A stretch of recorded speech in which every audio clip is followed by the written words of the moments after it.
Oi, Oi, boa noite, tudo boa noite, tudo bom? Tá boa me escutando noite, direitinho pessoal hoje? chegando, tô te ouvindo bem? Aham, tô Tá te ouvindo bem. bem, sim. Tem várias pessoas já chegando aí na nossa live, né? É um tópico que acho que chama atenção, né? Porque quem não passou já por algum problema com isso? Exatamente. Quantas vezes, né, um clínico ou um ultrassonografista não é. Oi, Dani, você também é hiperecogênica. Quantas pessoas não, né, já não receberam essa solicitação assim, né? Ai, faz ultra aí, vamos ver se esse animal é castrado ou não é, né? Ou, ai, eu tenho um gatinho, mas será se ficou um testículo, não ficou, né? E isso gera muita dor de cabeça. Inclusive, você tem histórias inusitadas para dividir com a gente, né? Tenho algumas hoje. O pessoal que tá, algumas pessoas que estão aqui acompanhando, inclusive, são pessoas que já vieram conversar comigo sobre alguns casos. E um caso mais recente foi a confusão entre o testículo ectópico e um linfonodo, na região inguinal, no canal inguinal, e é uma coisa que acontece com Isso, frequência. inclusive, pode ser confundido até durante o exame clínico. Às vezes, a hora que Pois vai é, fazer a avaliação, palpa-se o que acha que é um testículo e, na verdade, você está palpando o linfonodo. inclusive às vezes a gente vai fazer o ultrassom e já vê o testículo, né, e fala, nossa, por que que pediram ultrassom? Aí eu penso sempre nisso, né, a pessoa está sendo cuidadosa para ver se aquilo não é um linfonodo. E aí, às vezes, o testículo está alterado e realmente não tem mais aquele formato tão característico de testículo, né? E Aham. aí, o que aconteceu esses dias foi um caso desses, e a tutora ficou muito chateada porque foi inconclusivo. E aí, eu justamente pensei em falar sobre isso hoje, porque se o tutor já sabe de antemão que isso pode acontecer, que pode ser inconclusivo e que pode, enfim, às vezes nem encontrar, né? Às vezes pode ficar uma dúvida se era ou se não era, ou a gente não encontra. Ele já precisa, ele sabendo disso antes, ele não vai ficar chateado, porque ele fez o exame sabendo que isso era uma limitação. Né? E eu acho que está aqui o ponto em que o clínico precisa conversar com o tutor. Então, eu preciso desse exame, mas ele não é 100%, mas ele é o mais perto do que a gente pode chegar, né? Exatamente. E às vezes, assim, sabe, existem outras formas, outras ferramentas que o clínico também pode lançar mão, né? É super importante na hora da avaliação, principalmente um paciente sem histórico, né? Ou até mesmo um paciente que já fez uma castração, sabendo que foi removida apenas um testículo, algumas avaliações, né, para realmente ter certeza se é um testículo ectópico, né, ou se de repente não, o animal talvez, né, embora muito mais raramente ele só tivesse apresentado um testículo, ou mesmo quando o animal não tem história, né, e foi, enfim, encontrado na rua, às vezes está castrado, mas não se sabe exatamente, né, e tem às vezes algum comportamento que deixa duvidoso, a própria avaliação clínica, né, pode contribuir para a gente definir se realmente o ultrassom ele vai ter algum poder de complementação, porque é uma técnica complementar, né? A gente ainda não, a ultrassonografia ela tem suas limitações, ela ainda não é bola de cristal, né?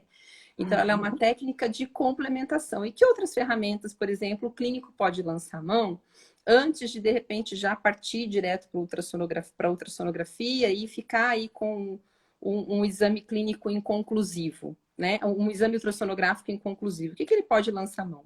Por exemplo, a avaliação física da genitália, né? Então, o gatinho, né? Se ele está castrado, e se ele está castrado há pelo menos 6 semanas, ele não vai ter espículas no pênis, porque é justamente a testosterona que estimula a formação dessas espículas penianas. O macho, né, o cachorro, às vezes ele vai ter uma genitália mais desenvolvida, né, mais amadurecida, diferente daquele animalzinho que fica ali com a genitália infantil, né, infantilizada por conta de uma castração por longos períodos de tempo. E aí, tudo bem, fazemos a avaliação ultrassonográfica como um exame de triagem. É claro que em muitos casos, né, Adriana, ela vai ser conclusiva.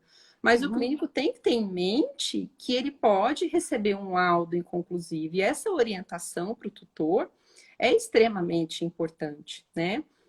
O que eu digo é que eu falo isso para o tutor, só que eu tenho essa vantagem que o tutor está vindo até mim, então eu que converso. Aham, Mas e quem é volante, né? O volante está indo para outra clínica, chegou lá para fazer o exame, vai falar isso, que pode ser inconclusivo na hora de fazer o exame? aham. Não, ele já tinha que estar sabendo disso antes, É. né?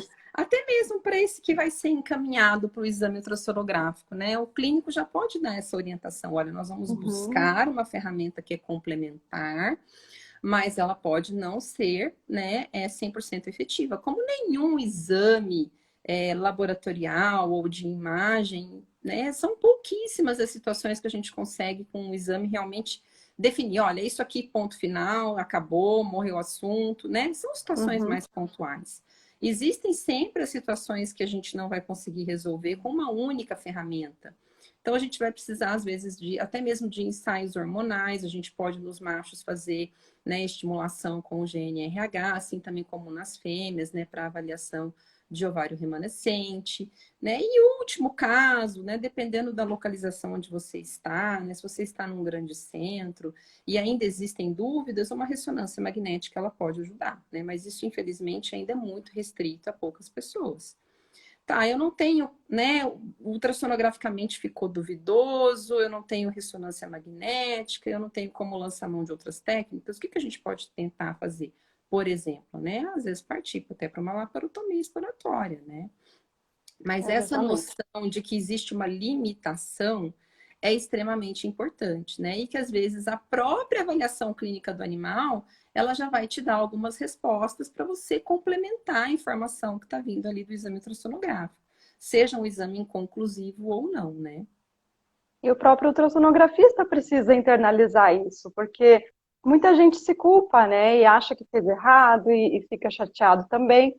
Se você já tem essa ideia na sua cabeça, já vai fazendo o exame com essa ideia, olha, é difícil, é desafiador, vou procurar, tomara que eu encontre, mas se não der, poxa, não é culpa minha, é por mais experiência que a gente, às vezes é por falta de experiência que a pessoa fica mesmo chateada, né? Mas eu acho que com o tempo é mais fácil e mesmo com o tempo tem uns que não dá, né? É. Eu E, queria comentar um caso aham, justamente para que as pessoas também entendam que isso pode acontecer. Então foi um caso também que aconteceu com uma colega do Ultrassonografia Club. Ela mandou para mim um vídeo de um rim, e aí logo caudal ao rim a gente vê dois testículos, um ao lado do outro, do mesmo lado. Adriana, pelo amor de Deus, você também está vendo dois testículos? Eu tô. Ai, se eu te contar que esse gato já tirou outros três testículos. E aí ela me contou a história que o gato foi castrado é de forma super correta. engraçado, né? O gato tinha os dois testículos no escroto, foi tirado, continuou apresentando sintomas, comportamento de macho, foi para o ultrassom, encontraram mais um. Retiraram, continuou com sintomas, foram procurar, tinha mais dois. E foi para histologia confirmado que é testículo. Então, assim, isso pode acontecer. Eu já vi outros casos de três, eu nunca tinha visto cinco, mas a gente também tem que acreditar, né? O cirurgião fez o que ele tinha que fazer, a gente fez o que a gente tinha que fazer, ninguém está errado. Foi um problema na biologia do Sim. paciente. Não, eu li um relato de caso, inclusive, né, complementando essas coisas inusitadas, né, de uma gatinha que havia sido castrada, que ficou um tecido ovariano remanescente, e às vezes as pessoas têm na cabeça que a síndrome do ovário remanescente vai ocorrer logo após a castração, e não Uhum. necessariamente, ela pode ser mais tardia. Ia demorar até anos para os sinais clínicos surgirem. E aí, essa paciente, anos depois da castração, ela começou com alteração no comportamento e começou com demarcação territorial e alteração urinária. E aí, não, é uma cistite. Vamos tratar cistite e tratar a cistite da gata com milhares de antibióticos e nada da situação resolver. Eis que, por fim, ela foi encaminhada para um outro serviço veterinário, né, uma instituição de ensino. E aí lá eles foram investigar e descobriram que não, ela na verdade estava com sinais de hiperandrogenismo. E foi confirmado endocrinamente, né, pelos ensaios hormonais, que ela tinha um hiperandrogenismo e que ficou por conta de um ovário remanescente. Então, esse ovário remanescente, ao invés dele produzir sinais de cio, ele produziu sinais de alteração androgênica, de testosterona. Ela ficou com um comportamento de macho. Olha só que coisa inusitada, né? Muito diferente. Super diferente. Uhum. Então, a gente também tem que abrir um pouco a mente, né, para pensar que coisas diferentes podem acontecer, né? E o ovário remanescente também é uma pedra no sapato, né? Vamos combinar, né? Tu pega muito aí na É, tua rotina, Adri? muito. Eu pego bastante. Eu acho que também tem a questão de que, assim, existem casos em que, infelizmente, a gente vê ovário inteiro que ficou, né? Às vezes pedaço do corno uterino, realmente tem essas situações. Questões Mas também tem né? situações. Às vezes falta Isso. um preparo, né? Enfim, N situações que a gente sabe que pode ser inerente do início da profissão, pode ser, enfim, por às vezes falta de uma técnica adequada, né?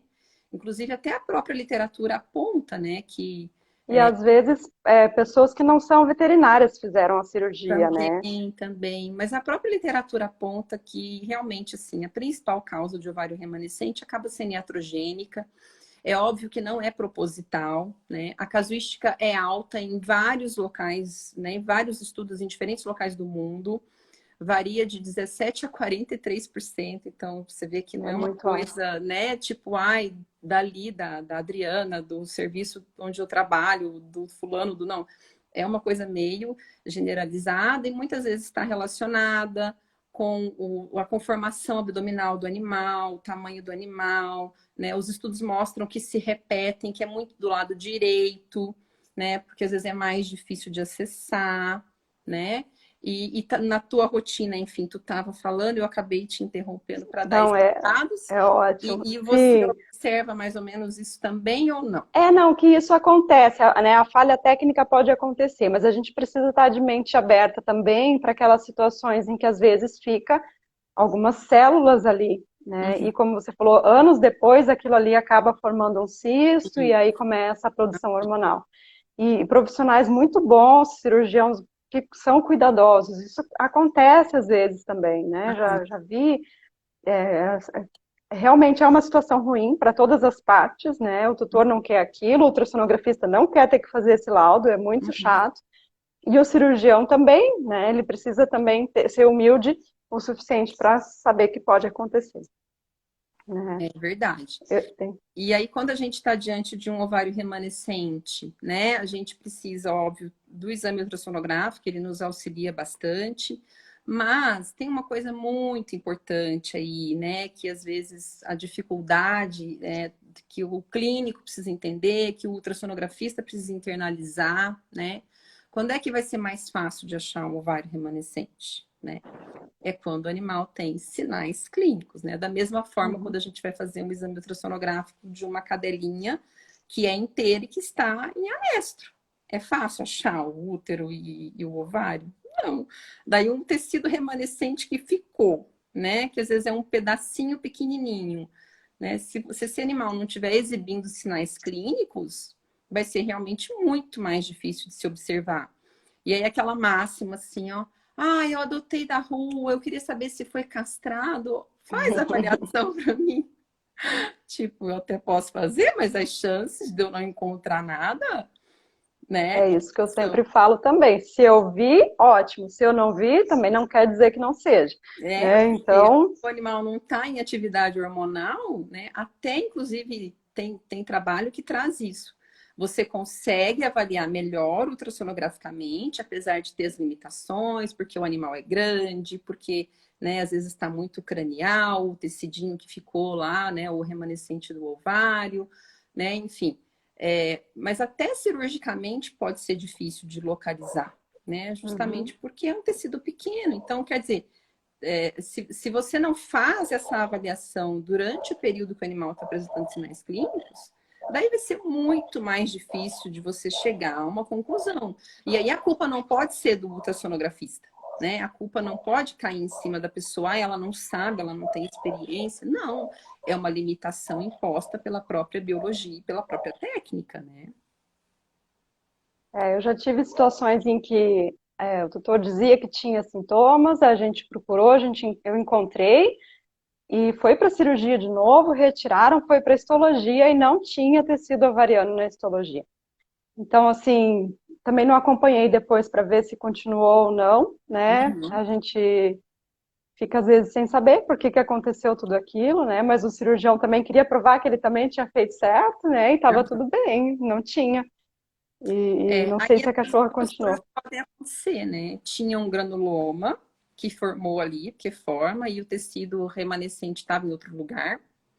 Ou às Uhum. vezes, né, enfim, não sei se ele mandou todo a peça, né? Às vezes no corte histológico não foi Isso, às direitinho vezes no no lugar corte certo, né? histológico Porque não apareceu o restinho de tecido que ficou, né? São possibilidades, né, dentro dessas situações. E aí não é que tipo, ai, o ultrassonografista errou, o cirurgião errou. Não, existem as limitações biológicas mesmo, né? Que fazem parte, né? eu acho que é assim, o principal ponto de hoje é isso, é a conversa entre todas as partes e é todo mundo sair com a consciência tranquila, que todo mundo está fazendo o seu melhor e buscando, né, o melhor para o paciente, para que ninguém fique sem dormir à noite, É, né? e eu acho que, na verdade, uma das coisas que podem contribuir significativamente, né, para que ninguém fique sem dormir à noite, é você ter o conhecimento, né? Quando você tem o conhecimento daquilo que você está fazendo, você tem uma assertividade muito maior, né? Então, você como clínico, saber, o animal chegou com história de ovário remanescente, né? Foi castrado e está apresentando cio. Ok, né? Foi castrado, está apresentando cio. O que que a gente pode fazer de prontidão ali? Um exame muito simples e barato, citologia vaginal. Começa a investigação por ali, né? Vai ficar mais fácil quando você encaminhar esse animal para o exame ultrassonográfico. Se você tem ali um laudo de citologia vaginal mostrando que provavelmente tem, né, que tem ali alteração, né? Então, assim, são coisas que o clínico, né, tendo esse conhecimento, facilita. Né? Eu vou dosar um hormônio qualquer, vou lá e dosar estrógeno e progesterona. Eles sozinhos, principalmente na ausência de sinais clínicos, vai ser extremamente difícil de você interpretar, de você ter assertividade nisso. Né? Então, muitas vezes a gente vai precisar de montar um quebra-cabeças. Então, os sinais clínicos, a citologia vaginal, os achados ultrassonográficos que podem corroborar. E aí, se ainda falta alguma peça desse quebra-cabeça, os ensaios hormonais estão aí para auxiliar. Então, você pode dosar, por exemplo, a progesterona, que logo após a fase de estro e proestro ali, ela vai tender a aumentar por conta da formação inicial ali de corpo lúteo. Né? Você pode fazer um teste de estimulação hormonal com o GNRH. E agora a gente já tem, inclusive, né, eu vi vários trabalhos falando sobre isso, sobre a avaliação do hormônio antimileriano, que é um hormônio produzido estritamente pelo tecido ovariano, que ele marca a reserva ovariana. A ideia inicial de utilização dele é marcação de infertilidade. E já tem vários trabalhos mostrando que tem potencial diagnóstico na avaliação das cadelas com ovário remanescente e até quando o animal faz tumor testicular, como tumor de células de Sertoli que produzem, né, que também produzem esse hormônio. Então, eu dei uma pesquisada rápida hoje, né? Não vou divulgar aqui nem nada, até para evitar qualquer tipo de conflito de interesse, mas tem alguns laboratórios que já estão trabalhando com essa dosagem. Então, são coisas que também podem contribuir, né? Que Na, legal. na montagem desse quebra-cabeças, né? E não simplesmente jogar a culpa no ultrassonografista que ele não achou, né? Ai, que incompetente você que não achou. Sendo que muitas vezes o perfil do paciente às vezes já vai contribuir para que o ultrassonografista tenha dificuldade de encontrar, porque muitas vezes são isso, né? Cadelas grandes, é do lado direito, que às vezes é mais difícil, fica mais cranial, né? Então você pode, junto com o seu colega, né? Juntos procurar o melhor para o paciente, não ficar esse de joga uma responsabilidade para o outro. Não, vamos todo mundo dividir a responsabilidade em conjunto, estudar em conjunto, se munir de conhecimento, porque aí fica muito mais fácil de compreender, né? E ao invés de ficar um jogando a culpa para o outro numa situação como essa, né? que até acho que tem uma história da pessoa que exigiu o dinheiro de volta, né? Que foi lá e Uhum. não encontrou, eu quero o dinheiro de volta. Não, né? Não é por aí, né? Alguém fez A umas Andrea está perguntas, eu contando, né? perdi ali as perguntas, Dri. A Andrea está comentando que fez hoje ultrassonografia de um felino castrado há alguns anos em ONG. Não sabe se era criptorquídeo. Isso acontece muito, né? Eles às vezes vão para uma castração dessas, tiram um só e não avisam o tutor. Sim. E aí hoje ela achou uma imagem que parece um testículo bem hiperecogênico e ele tem, né? Tá urinando em vários locais, enfim. É bem comum, provavelmente seja mesmo, né? E aí uma coisa que ela pode avaliar é a presença das espículas, né? As O espículas no testículo pênis é uma coisa que as pessoas esquecem pode muito, ajudar acho que isso aí seria muito. interessante. É. E ainda se houver dúvidas, né, também dá para fazer a dosagem do perdão, a dosagem não, a estimulação com o GNRH. Eu acredito que seja tranquilo, dependendo de onde ela estiver, né? É Uhum. possível de ser, é um exame tranquilo de ser feito. E aí amanhã eu vou fazer um postzinho sobre isso, sobre essa live, vou colocar ali alguns protocolos, né? O artigo onde tem, inclusive, os protocolos da utilização desse ensaio, né, para facilitar aí o diagnóstico, né, quando tem a suspeita de testículo ectópico, né, e fica essa dificuldade em afirmar com o exame ultrassonográfico, né? Mas também, claro, né? Aí tem suspeita, tem comportamento, tem clínica, né? Simples, vamos abrir, e procurar aquela estrutura e tirar e mandar para análise, né? Até porque tanto o ovário remanescente quanto o testículo ectópico que ficam retidos podem futuramente originar neoplasia, né? Então, o ideal realmente é remover e às vezes é mais fácil até partir para uma laparotomia, né? Do que, enfim, fazer Eu já toda uma tive, ação de estimulação hormonal, né? já tive situações em que eu estava na clínica no momento em que eles estavam tentando procurar o testículo que eu tinha visto e não estavam encontrando, e aí a gente fez ultrassonografia transoperatória e ajudou a encontrar Olha, ali na hora. gente, que legal, né? Então, isso é uma coisa também que, de repente, já, né, numa situação mais complexa, talvez seja bom o ultrassonografista ficar por ali. Tá dentro do. A Celi falou mais um caso aqui, que viu um paciente castrado e surgiu adenoma hepatoide, eu acho, né, e não está encontrando, porque adenoma hepatoide é comum quando tem hormônio, né, em Aham. animal castrado, não sei se pode acontecer, não sei. Mas foi realmente feita a castração, né? Mas eu já peguei Ela tá casos. acho que está na dúvida, de repente, se É, poderia ser um não, caso mas desses, eu já né, peguei caso de adenoma em animal que não era castrado. Já peguei. deixa eu Tem ver mais se pergunta teve. aí? Acho que foi isso. Inclusive meu cachorro. Um Te- cachorro meu. Ele tinha, ele tinha 14 anos quando eu diagnostiquei o adenoma de célula hepatoide. Ele foi castrado aos 6 meses. Então pode Então acontecer. pode acontecer, né? Não Isso. necessariamente, então ele tem um Já peguei testículo outros aí. casos Outra também. coisa é Agora avaliar eu a me lembrei que no meu próstata, né? próprio cachorro eu peguei isso. Hã? Pode tentar avaliar a próstata também e ver como é que ela tá, né? Porque se o Sim. paciente foi castrado jovem, a próstata vai estar pequena. Enfim, procurar o testículo ectópico. Vai ter que É, procurar desde lá do rim até lá embaixo, perto da bexiga da próstata, tecido subcutâneo. Em gatos tem que não, procurar perto ali. não é o fato de ter essa neoplasia que obrigatoriamente implica que o animal não foi adequadamente castrado, Uhum. né?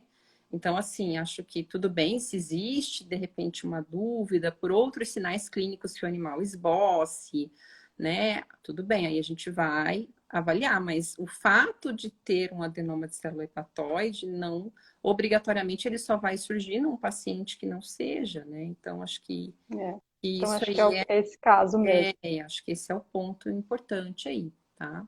Eu tenho uma outra história interessante também, porque às vezes se faz a ovariectomia, né? Somente, ao invés de tirar todo o útero, Uhum. especialmente em castrações mais precoces, né? E uma vez eu peguei um caso em que ficou o ovário, mas como tinham tirado teoricamente os ovários, como ficou o corno uterino, ele regrediu, ficou lá pertinho da bexiga. E aí eu via um cisto perto da bexiga.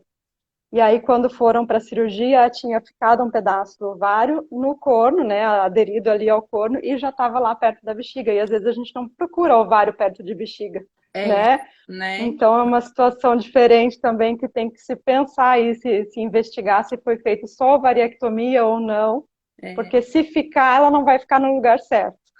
Não, e às vezes, assim, a questão até do aspecto ultrassonográfico, né, do ovário remanescente, ele é variável, né? Você pode Uhum. encontrar tudo quanto é tipo de alteração ali, alteração cística, tecido hipoicóico, né? Então, Quando é cístico, a gente dá graças a Deus. Oi, foi fácil. mais fácil, né? Então é importante ter isso também em mente, né? Porque às vezes a variação, né? E depende do tamanho do tecido que ficou, às vezes vai ter um tecido maior, um tecido menor, né? Então, ter isso em mente também de na hora de fazer o exame, não procurar só um tipo de imagem, né? Ter a mente aberta aí para buscar diferentes imagens ultrassonográficas ali, né? Alguém, será se tem mais alguma pergunta ou tem alguma história interessante para compartilhar com a Se alguém gente, quiser né? entrar, inclusive, dá para De entrar aqui com a gente. Dá para entrar mais uma pessoa, se quiser falar alguma coisa aqui ao vivo. e compartilhar, né? Às vezes casos inusitados, interessantes, né? Porque realmente é muito frequente, né? A questão do ovário remanescente, do testículo ectópico, mais frequente ainda em cães do que em gatos, mas também acontece com os felinos, né? E às vezes muitas pessoas aí já se depararam, né, com essa situação, com dificuldades em dar um laudo inconclusivo, né, com dificuldades em encontrar. Até recentemente uma aluna minha, a gatinha foi castrada e depois começou com uma alteração nas mamas, fez uma hiperplasia fibroepitelial. E esse era o único sinal clínico, né? E tinha lá algum tecido ovariano remanescente que ficou, né, com certeza. Daí ela estava sendo acompanhada numa outra clínica, ela só me contou a situação, né? Ela Uhum. não fui eu que fiz a avaliação da paciente. Mas eis que, por fim, acho que encontraram, né? Um tecido remanescente, acabou removendo. Mas às vezes é isso, né? Às vezes surge só isso, alteração mamária, alteração dermatológica, alteração do comportamento urinário, e aí a gente fica encanada, ai, tá fazendo um quadro de cistite, e é só tudo decorrente da estimulação hormonal ali do tecido que ficou para trás. Então E surgem os aí, às vezes, machinhos, uns né? Os casos gatos machos. interessantes. Hã? Gato macho agora com comportamento de macho e castrado, eu sempre vou falar, vamos procurar, porque a gente pode ter mais do que dois testículos. Mas tu Então, sabe que, falando agora dessa questão comportamental, né? Tu lembra daqueles cachorros meus do doutorado? Tu não lembra lembro. da cachorrada que você fazia as ultrassonografias? Sim, mas não lembro da Ah, não, mas situação. tu lembra. Eles todos foram castrados por volta dos 5, 6 meses de idade. E foi castrado tudo certinho, não tinha ninguém com um testículo ectópico, com criptorquidismo, nem nada. Pois você acredita que vários deles seguiram com comportamento de macho a vida toda? Porque tem a Aprendeu? questão dos hormônios serem ainda produzidos pela adrenal, né? E teve um, inclusive, que cobriu uma cadela. Foi assim, não era tão próximo da castração, já tinha se passado mais de 2 anos, e o tutor me relatou que ele cobriu a cadela dele. A pessoa me ligou desesperada, querendo me enforcar, porque eu dei o cachorro, falando que o cachorro era castrado, entendeu? E aí, sabe, veio com isso, que aqui o cachorro cobriu a cadela. Eu falei, olha, você pode ficar tranquilo que nada vai acontecer, que ele é castrado. E o Boneto está contando outra história inusitada aí para nós. Ó. Eu perdi. Você conseguiu ler? Já ocorreu de deixar um ovário em uma Doberman, sem querer, claro. A cadela começou a apresentar sinais de cio, fizemos outra, voltou para a mesa para remover o ovário remanescente, não conseguiu remover na cirurgia. Foi para vídeo para tentar remover e também não conseguiram. Isso Tem casos que acontece. simplesmente não tem, não era para ser, né? É. Não, e aí assim, tem que É ver também se complexo. foi para a Fica mesa quando aderido. estava com os sinais clínicos, que aí ajuda. Mas realmente, tem caso que às vezes o tecido é tão pequeno, né, que vai ser difícil de localizar mesmo. E aí, às vezes, nessa, né, se tivessem juntado o ultrassom junto com a cirurgia, talvez Mas mesmo evitasse. quando eu vejo tecido ovariano remanescente, eu sempre falo, mesmo assim, mesmo eu sabendo em que lado eu vi, olhem o outro lado também na cirurgia. Porque às vezes fica alguma coisinha ali também que a gente não conseguiu ver no ultrassom. É melhor, já que está fazendo a cirurgia, confere os dois lados, né? Confere, né?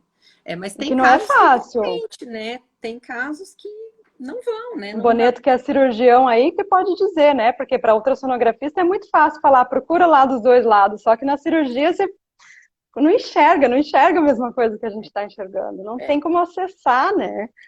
É muito difícil. Eu, assim, vocês cirurgiões são excelentes. Eu não tenho coragem. são duas. Eu também prefiro não tentar.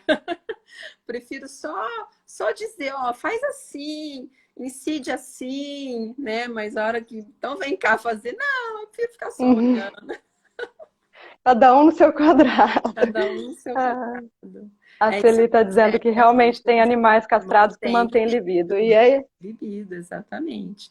Então, não é sempre o fato de ter libido que significa que o testículo está lá, que tem criptorquidismo, né, que tem um testículo ectópico, nada disso. Simplesmente é fisiológico, é natural, de alguns animais vão acontecer, né?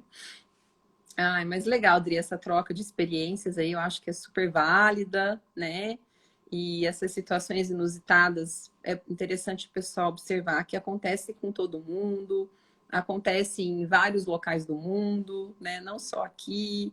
Tá aí os artigos internacionais de tudo quanto é país para mostrar, para provar, né, que são problemas inerentes à profissão, à prática médica, as dificuldades que a gente tem, né? Porque a gente está lidando com biologia, com tecido, com vidas, né? E uma série de intercorrências aí acontece, né? E a gente não precisa ficar se degladiando, né? E, enfim, né? Brigando uns com os outros, não. Faz parte do jogo, né? é isso mesmo. E vou aproveitar para deixar o pessoal convidado aí, porque a gente está tentando variar as lives entre o Instagram e o YouTube. Aqui a gente faz uma conversa mais bate-papo, e no YouTube a gente está trazendo mais descontraído aqui, e no YouTube tentando fazer mais estilo palestra, estilo aula. Então, provavelmente semana que vem, não sei como é que vai ser, ainda não combinamos, né? Mas no próximo provavelmente vai ser no YouTube. Então, fiquem ligados aí nas nossas postagens, e a gente está fazendo realmente essa conversa para que a gente possa ter essas trocas, né? E acho muito legal essa união entre a clínica e a ultrassonografia, para que a gente possa crescer e aprender todos juntos. Com certeza. Um tem que dar a mão para o outro, né? Porque são duas áreas que um precisa entender o outro, né? Quando o ultrassonografista entende a dinâmica da doença e quando o clínico, né, entende as limitações e até onde o exame ultrassonográfico pode ir, tudo facilita, a comunicação facilita e só quem tem a ganhar são os pacientes. Muito obrigada por Eu mais que uma agradeço. conversa aí. Obrigada, pessoal, por ter participado. Se tiverem mais ideias aí do que a gente pode conversar, mandem pra gente, tá? Obrigada. Obrigada, pessoal, pelos elogios. Obrigada por nos acompanhar. E fiquem conosco. Sigam aí nos acompanhando. Vou deixar gravado aqui E na minha página dessa vez, mas convido vocês a seguirem lá o Vet Clinical Club, porque lá a gente está produzindo bastante conteúdo também. Um abraço. um abraço, pessoal. Boa noite. Tchau, tchau. Boa noite. Tchau.